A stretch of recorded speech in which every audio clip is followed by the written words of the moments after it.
I'm pretty sure how it's likely to end. If it were today, I don't think there's any question it would not lead to a removal. So the question is how long does the Senate want to take? I'd be surprised if it didn't end the way the two previous ones did, with the president not being removed from office. Okay, so they all talk about being jurors. Being what? Being jurors. So we have to be impartial. We need to be jurors. That was actually Senate Majority Leader Mitch McConnell, the guy running the trial, deciding already that facts don't matter. Come on, man. The evidence doesn't matter. That nothing matters. That none of the public testimony from career diplomats matter. That none of the testimony from a Purple Heart recipient, an Iraqi war veteran, an American hero, that doesn't matter. That possibly the testimony of John Bolton, a hero of rank and file conservatives for decades, doesn't matter. That's like a judge actually, before a case even comes to him, going, oh, nothing to see here. Why? The defendant's going to be acquitted anyway. It's if you want to see just how rotten to the core the Republican Party has become intellectually, you could look at Moscow Mitch's refusal to listen to Donald Trump's own intel chief saying American democracy is at risk, and he decides not to do anything while Russian oligarch money floods into his backyard. Or you could just look at that clip. Mitch McConnell, again, saying nothing's going to happen, and he even predicted that if the impeachment inquiry went to the Senate, well, wouldn't matter because the president's going to be acquitted anyway. So much for being fair or impartial or intellectually honest. I know that he never has been. I'm just surprised he admitted it in public yesterday so blatantly. Disagree with him on so many issues, but he is better than this, to quote our good friend. You would think he would be. Joining us now, Democratic Senator Sherrod Brown, I believe, of Ohio. There he is. Sherrod, he's the author of the new book, Desk 88, 8 Progressive Senators Who Changed America. So, Senator, let me just start by, let's follow up with Mitch McConnell. What's your thought that you're a juror if the impeachment of Donald Trump does in fact take place in the House of Representatives? You're a juror, a potential juror, and yet we have Mitch McConnell already saying, you know, what's the big deal? This thing's going to end up, president's going to be acquitted. How inappropriate is that? Well, you're a juror. You said it exactly right. And I'm not a lawyer. Some on this show are, some aren't. But understanding, of course, impeachment is like indictment, and the Senate is a trial deciding whether we convict and remove the president.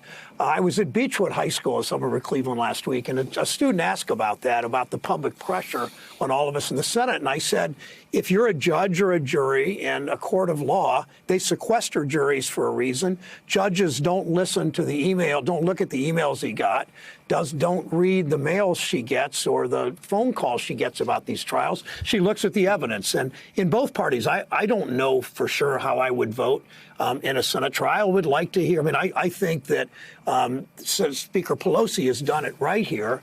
But that's for indictment, for impeachment. But when we do this trial, we look at the evidence, sober-mindedly look at the evidence and make the decision. And Mitch McConnell's just wrong to say he's already made up his mind, and so have the other 52 Republican senators, and away with it. That's just not right.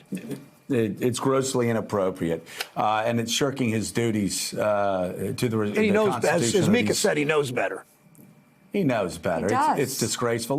Let's talk about last night in Kentucky. Of course, there are some desperate Trumpists saying, well, everybody else in Kentucky, all the other Republicans won. Well, those Republicans did not run with their arms wrapped around Donald Trump. Matt Bevins ran, and it was for him. He wanted everybody to know that this was a referendum on Donald Trump. It was a referendum on on impeachment. It was a referendum on Trumpism in general, and he lost a state that he should have never lost. I'm just wondering, Senator, you know an awful lot about Cincinnati, and you certainly know about the Cincy suburbs. Cincinnati, a very conservative place. Northern Kentucky, even more conservative. How surprised were you with what happened in Campbell County and what happened in a couple other counties? You can see the blue reaching up into Ohio there, the southern Cincinnati suburbs. How much of a shock was that to you? And what does that tell you about politics? It wasn't a shock. It was a bit of a surprise, but not a shock. Gene Robinson, I think, pointed out exactly what happened. It's suburbs in Washington. They're already there to the Democrats. It's suburbs in Richmond. We saw that. But now look at the suburbs in Cincinnati. And Joe, you're exactly right. Cincinnati has historically been a very conservative city. 2008 was the first Democrat since Johnson, Obama was, to carry Hamilton County, Cincinnati's county. Now it's a county where we win by 60, 80, maybe 100,000 votes in 2020 against Trump. In the suburbs across the river in northern Kentucky are, as you say, more conservative than Hamilton County, but moving in that direction. And so it's not just suburbs in the north, in Chicago and Cleveland and Milwaukee, as you've said. It's suburbs in the south, and it's suburbs in states as conservative as Kentucky. I mean, certainly Jefferson County, Louisville, and the suburbs around Lexington, and now the suburbs around the growingly prosperous Cincinnati. And that's the story of the change in demographics and change in elections. And it's why 2020 is going to be a very different year from what Donald Trump's expecting it to be.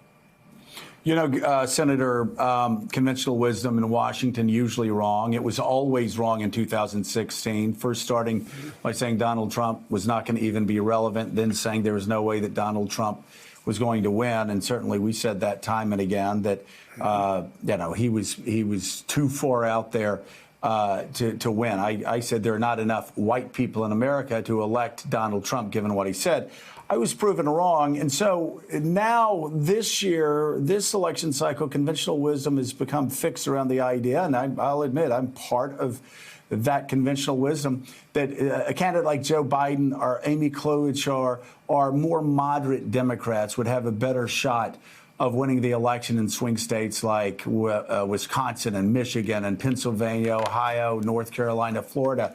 And yet I'm talking to a guy right now who has won a state where there seems that a political neutron bomb has been dropped on the state of Ohio, and all Democrats have been wiped out, and only Republicans are left standing. And yet here you are, a proud progressive, and you breeze to re-election in that state. Can you talk about that a little bit and educate not only our viewers, but educate me on the fact that sometimes it's just not about ideology. It's about a lot of things, and I first of all, I wouldn't say I breeze to re-election, but I appreciate that verb you chose, Joe. To me, it's whose side are you on, and you know, our candidates, and I like pretty much all of them. I think any one of them potentially can beat Trump. I don't even know yet whom I'm going to vote for. But you can run as a progressive, and you run as a progressive by making the contrast, by talking about the dignity of work, respecting, honoring work. Not when I say workers, I don't mean just white male firefighters. I mean people in hospitals and food service and in clerking and insurance clerks and people that are tellers in banks and all kinds of people, respecting and honoring work. And if we talk about workers and talk about the dignity of work and whose side are you on, and you contrast that with Trump, who has betrayed workers in the Midwest as he's betrayed our allies in the Middle East, and he's betrayed workers everywhere in the overtime rule, on minimum wage, on trade issues, on tax issues, and workers clearly have not gotten a fair shake from this president. You make the contrast. You advocate for workers in the work site, on the work site, in the workplace. You win votes that might have gone to Donald Trump in the past, and at the same time, you're talking to young workers whom we need to engage to come to the polls, and that's workers of all stripes and all races and all in both genders and across the board. Hey, Senator, it's Willie Geist. As we talk about this 2020 presidential race, you've said to the field effectively that pushing for Medicare for all would be, quote, a terrible mistake when you're going up against Donald Trump. Obviously, you've said it's a great aspiration. You believe that there should be medical coverage for everyone who needs it. But as a political matter, you believe it's a terrible mistake. Could you explain that? Yeah, I first, sure, but let's step back a bit. I did say that. Step back a bit. It's important that Democrats who disagree, all of us agree we want to get to universal coverage, as you say, Willie, in different rates at different speeds in different ways. But make the contrast with what Trump's doing. Trump came to the Congress, tried to repeal the Affordable Care Act, lost by 1 vote. We remember that. Now he's gone to his most friendly courtroom he could find, the Northern District of Texas, again trying to take away insurance. So you have Democrats trying to get to universal coverage in a different paths, contrasted with Trump, who's trying to take insurance away. And I would like to see on that debate stage, Democrats quit fighting over, do you want Medicare for all? Do you want to keep your insurance? Do you want to build on the Affordable Care Act? You protect pre-existing consumer protections. You negotiate drug prices. You have Medicare buy-in at 55.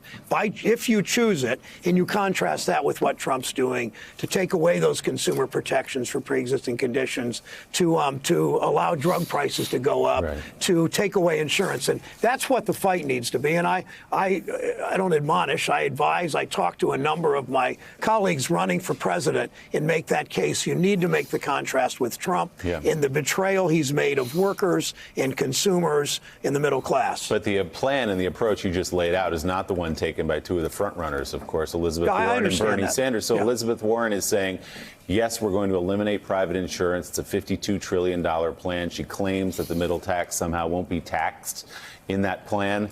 How does that play in the state of Ohio? Well, ultimately, I think that they've got to come to a place. I don't want to destroy the Obamacare, the Affordable Care Act, and start again. I want to build on it.